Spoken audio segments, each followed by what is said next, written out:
and it's regarding both the new wave of reporting on South Africa and also just how the kind of journalism cycle works in general. And I use that word journalism very loosely, but let me start with quickly explaining what that cycle is, because for people who are in the media world, it's just kind of an unspoken reality, but I'm not sure if people outside of it recognize it. So first things first, I'd say you'll have a controversial issue come up. Let's go back to maybe the Michael Brown shooting.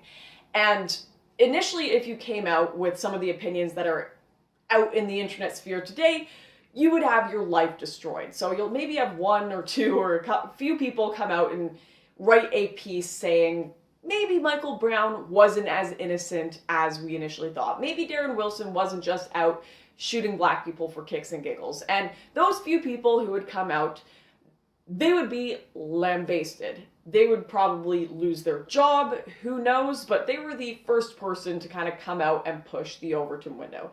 And they would get absolutely slaughtered by the mainstream. I've had friends who this has happened to. And the reason is the mainstream wants to make an example of them, to make sure that no one else will come out with that same opinion publicly, because it, quite frankly, embarrasses the popular narrative. And a lot of people do shut up, and they don't come out with that controversial opinion.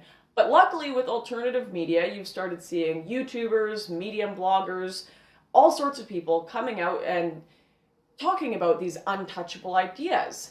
And once that kind of happens and that process starts, maybe a little later you'll have someone, a smaller right-wing outlet like the Daily Wire, pick it up. And once that kind of checkmark verified account picks it up, it starts to take off. Someone like Tommy Lauren or Charlie Kirk, they'll start popularizing these ideas, and from there, maybe you'll see it even on Fox News or mainstream media. But it kind of has to go through this natural process of steps, of a few people having their lives ruined, some people popularizing it, and then it gets on the mainstream. And this is not a short process. It's probably about an 8-month progression of ensuring that something has acceptability among the public before reporting on it. And I'm not shitting on Fox News or any of these figures for doing this. In fact, I completely understand why they do it. There's a reason that a lot of these people got to the level of success, officialness, and popularity that they are at, because they play it safe. They don't bomb their careers by bringing up an issue or opinion that is both unpopular among conservatives and liberals or is too extreme. It's this mentality of it's better to be right too late than to be wrong too early. And like I said, I understand why people do it, and in a lot of cases, I really don't mind. In fact, I think these people help a lot in popularizing these ideas. And when there's time, like criticizing feminism, Black Lives Matter, criticizing modern art, wait for it to be popular or cool publicly. I don't care. Take your time. But what does upset me is when people do this in situations where there isn't time. And South Africa is one of those situations. It was ignored for far too long by the mainstream right-wing conservative Inc.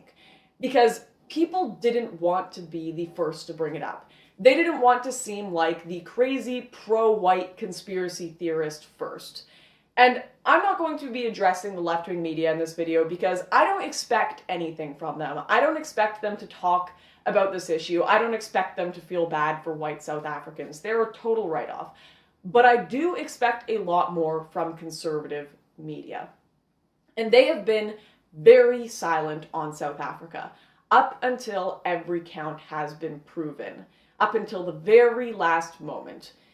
That is, of course, I mean, you had the online sphere talking about it, Molyneux, Black Pigeon Speaks, but I'm addressing kind of the mainstream conservative right now. And the reason they do this is because they are so damn careful. They are too careful, in my opinion. They are careful to a point where it is detrimental to them and to the public who are not having dire information given to them. If there's even a chance that an anti-immigration law or an anti-minority law is going to be passed somewhere in the world, you will see every single major left-wing paper publishing 10 different pieces reprimanding it. In South Africa, you can have leaders of major parties dancing on a stage, singing for the death of the Boer people, and there's silence. Where's our Now This or Mike videos trending on Facebook about that? We don't have them because conservative media won't touch it. The only reporting I have seen in the mainstream on South Africa recently is because Parliament passed the land expropriation without compensation action. Think about that. We waited until it actually happened before we spoke about it. And you even have outlets like the Daily Wire, who, good on them for talking about it at all. There are some who have just said nothing. But in their tweets about the issue, they're putting, shocking! We can't believe this is happening.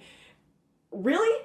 Is it shocking? Because the South African government have been saying they're going to do this for years. I guess it's shocking if you never reported on it or you never read about it, which plenty of people didn't because conservative mainstream media wouldn't talk about it. When I do interviews about South Africa with conservative media, they always ask me if my documentary on farmlands is some sort of alt-right white nationalist documentary I'm doing. No, it's just something that is literally factually happening. You can look at the facts yourself. I don't care. Don't listen to me. Go read the statistics on it. Go look at what the government is saying. We can't be tiptoeing ever so carefully when talking about this, that we end up at the point that every single count is proven before we get up in arms, because by then it will be too late. It's great and all to be the expert after the fact, writing a comparative political essay on issues like the Rwandan genocide. That's important. But the reason it's important isn't because you're now getting all the facts perfect after the incident has occurred. It's important because we're trying to understand how to get ahead of issues like this in the future and prevent mass graves from being dug again. When it comes to the issue of an ethnic group being displaced, put down by their government, and even having their lives threatened, having policies coming out drastically discriminating against them, that is the one issue you can't do this whole it's better to be right too late than wrong too early thing. Well, I can't be sure if genocide or civil war is going to happen in South Africa. I don't know. What I can be sure about is that we sure as hell better not be afraid to talk about the possibility, because that's the only way we are going to get ahead of these mass crises that we face. If we wait up until the Parliament makes their decision again before talking, the decision may be a lot darker than just land confiscation, and no one wants to see that. But anyways, I just wanted to get that off my chest. Obviously, I think this new mass reporting on South Africa is a fantastic thing, even if it is a bit delayed in my opinion. I mean, seeing Tucker Carlson talk about it, thank you so much to The Blaze, Crowder, Daily Wire for inviting me on to talk about this issue. I just think it's so great that there's more conversation going on. I just really hope that this conversation doesn't halt until the next big shock occurs in the nation. So I guess just thank you guys so much for watching, and I will... We will make America great again.